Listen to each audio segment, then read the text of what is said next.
All my Nigerians, listen, I know if you love me, if you support me, you support my younger brother here. Obviously, he's been waiting to get his passport. Something's been happening.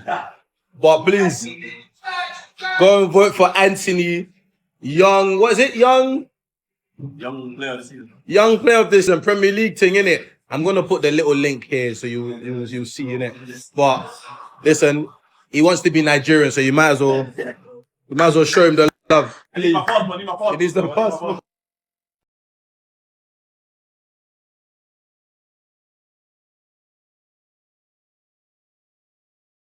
Good morning, welcome back again to the Naijafoottv, where we'll talk about the Super Eagles and nothing but the Super Eagles.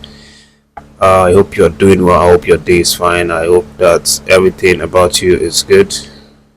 But there have been some disappointing stories coming out right now, especially in Egypt, in the camp of the Flying Eagles of Nigeria, where we had high hopes on these boys to go out into the final to win the cup for the 8th times, the record 8 times.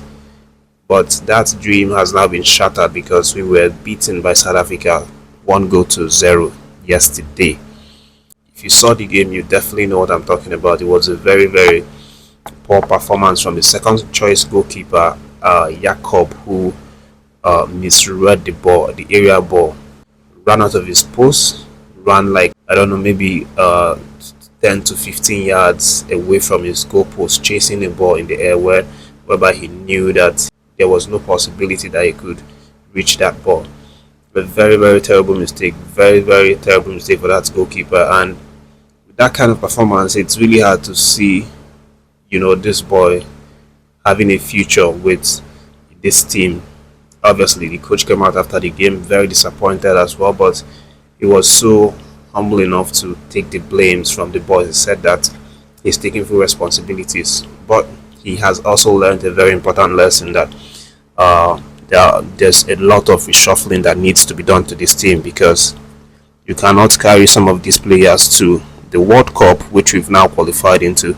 That's coming up later in September in Chile. So the coach, talks about, the fact that this match is an eye-opener for him, in terms of selecting the World Cup squad. So there's the feeling that a lot of these players will be dropped. And personally, I would say that this team is good, it's decent, but they are not great. They are not exceptional. We can only count 1 or 2, 3 players from this team that are very serious. That have the quality, have the dedication, have the the ability to be promoted.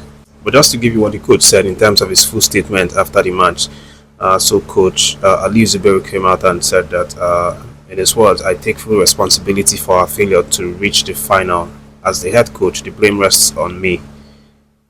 And then he goes further to talk about the event being an eye-opener for the forthcoming World Cup, and said this tournament has helped us identify the players capable of stepping up to the next level and those who are not.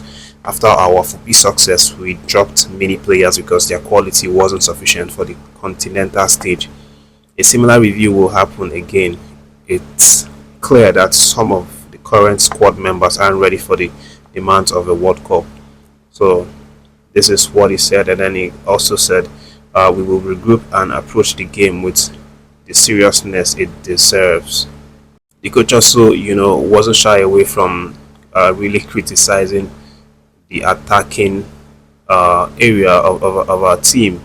He said that our biggest problem has been poor finishing. We've created chances but failed to convert them. Everyone knows Barobo Arere is a clinical striker, and we relied on him heavily. Unfortunately, he couldn't deliver here. That said, he remains a quality player. This just wasn't his tournament.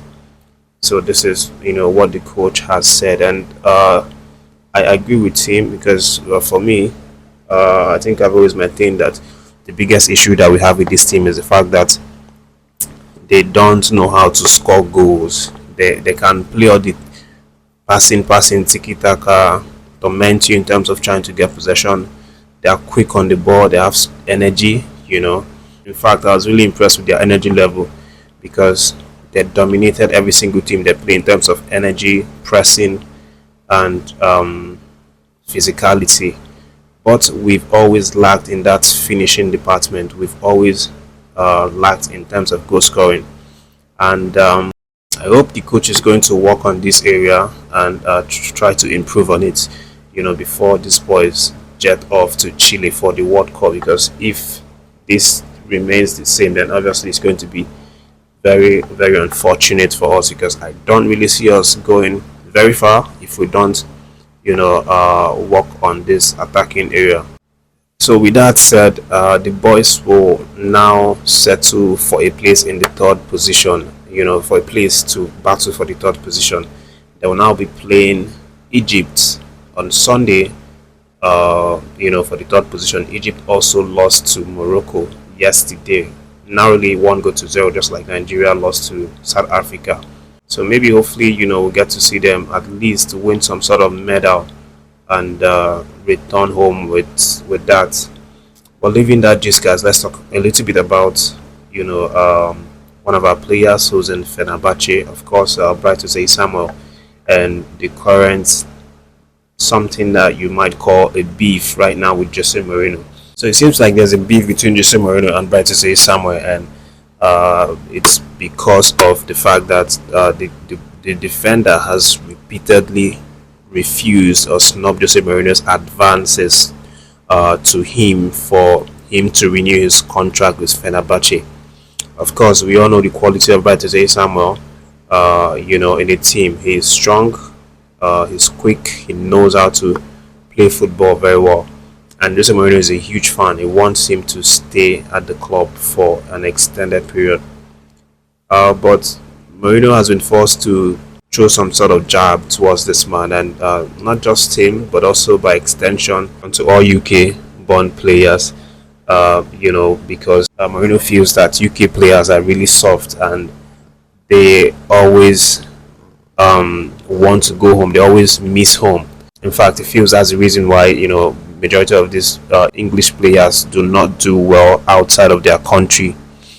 So what's the issue? The issue is that Bright Samuel has told Fenerbahce that he's not going to renew his contract, so he's going to see it run out in the summer and then leave as a free agent.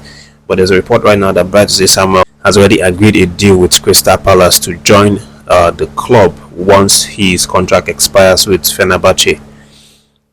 So the man is set to return back to the UK and has refused all advances, even salary increment and things like that from Fenerbahce.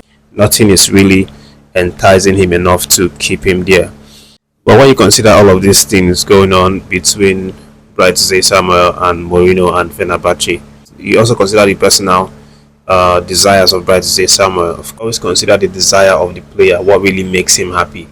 And several months ago, when the issue of renewing contracts started coming out, Osayi-Samuel had earlier given Fenerbahce the reason that he wants to save his relationship. His girlfriend stays and works in the UK, so the man's obvious reason is that he wants to save his relationship